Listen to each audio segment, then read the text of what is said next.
Hey, good people, how you doing? David Taub here. Hope all is going well, and I hope your guitar and musical journeys are going famously. Today, I have a lesson on how you could really add some simple textures and different sounds to your playing. We're going to do it in a blues format today, but these devices and concepts will work no matter what genre of music you play. And it's so important to, put these concepts in a musical situation, right? Practicing them in a musical context. So if you want me to send you some jam tracks so you could do that, I have a great little practice tool for you. I'll send you 6 killer sounding jam tracks. I call it my jam track coach, but I've paired them with 2 ebooks where I give you a written lesson with each track, and it explains, okay, here are the chords, what do you want to try over it, some suggestions, why they work, and then in the scales ebook, I diagram out all the scales. Jam tracks are invaluable, right? Click on that link below, I'll send it to you for free. A lot of times students will be playing lots of single notes, just one note at a time, note, note, note, note, note, and that's okay. But after a while, the ear kind of gets used to hearing that. So a great way to instantly and easily add texture and some spice to your playing is start playing multiple notes at once. And it's very easy. You could start with double stops. Double stops are basically just 2 notes played at the same time. But what this is going to do, it's going to really offshoot your playing with some different sounds and textures. And there's some really fun ones. They're all over the neck, but I'm going to show you some really common ones and how to use them in a more bluesy context. We're going to build them from our basic expanded 1 minor pentatonic and blues scale, which basically combines 3 box shapes. Now we're going to be in the key of B minor, so that scale looks like this. You find it with your 3rd finger on the root note low E string. So 7th fret on the low E string is our B. We'll start it a whole step behind that. Its shape looks like this.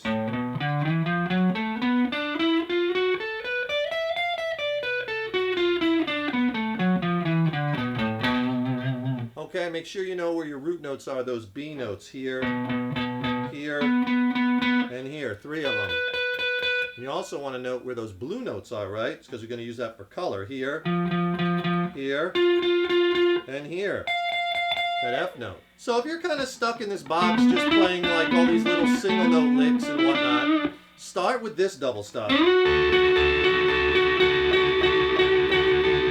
It's a really good sounding one. What I'm doing is I'm playing the F sharp note on the G string 11th fret, and I'm playing the A note on the 10th fret of the B string. You can play those notes together or one at a time. Do like some inside picking where you put your pick inside the strings, upstroke on G string, downstroke on the B string. Added this double stop here. That's a really nice one. I'm grabbing 2 notes with a 1 finger bar on the B and G strings at the 7th fret. Resolve it to my root note, B. With that one, you want to try to vibrato, shake, or bend it.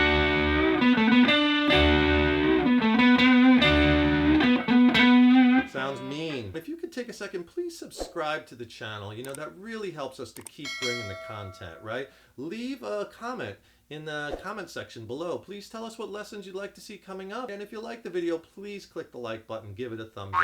And thank you so much for your support. Another really nice double stop, which will add a lot of texture, is right under this first one we went over, is this one.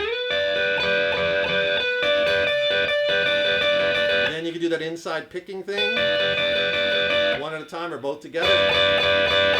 Here I'm at the 12th fret on our root note B string, and I'm at that D note, 10th fret high E.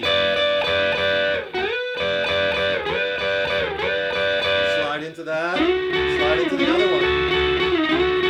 Then you can just descend right down the scale.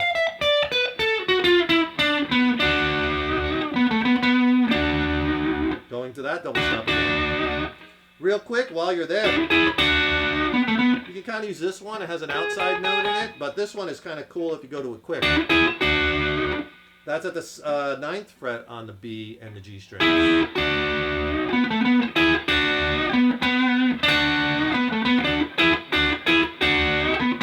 Now here's another little double stop technique that I like to do, where you're holding a note and hammering to the 2nd note in the double stop like this.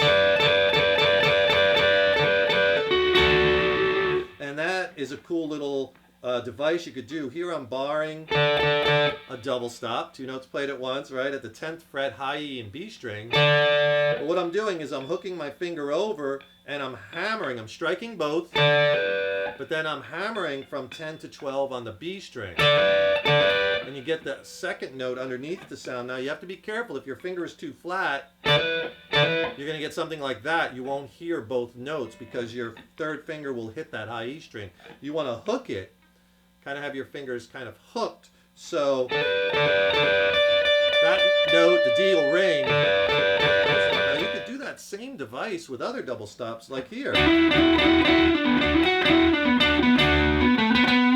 Here I was doing the same exact thing, but I was just moving it to that double stop we were playing before at the 7th fret on the G and the B. And then I'm hammering to the 9th fret on the G. Right? Both notes, hammer one note, but you get that other note underneath it. You can do your double stops on the high E and the B at that 7th fret. Slide it up to the 10th fret. You can even do it up to the 12th.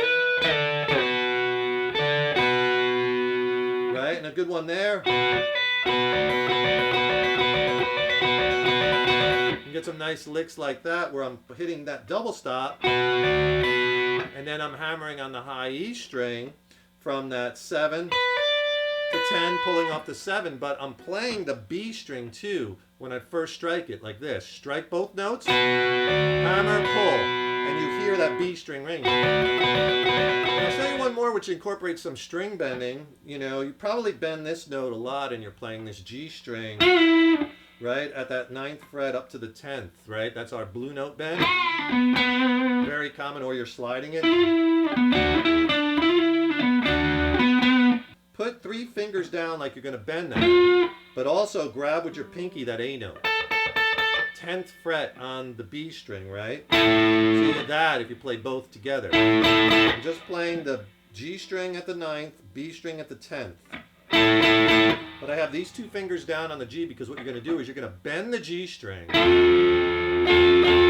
But I'm holding the B string on that A note. I'm not bending that. So I'm bending one string, holding the other, and you get a really cool sounding double stop.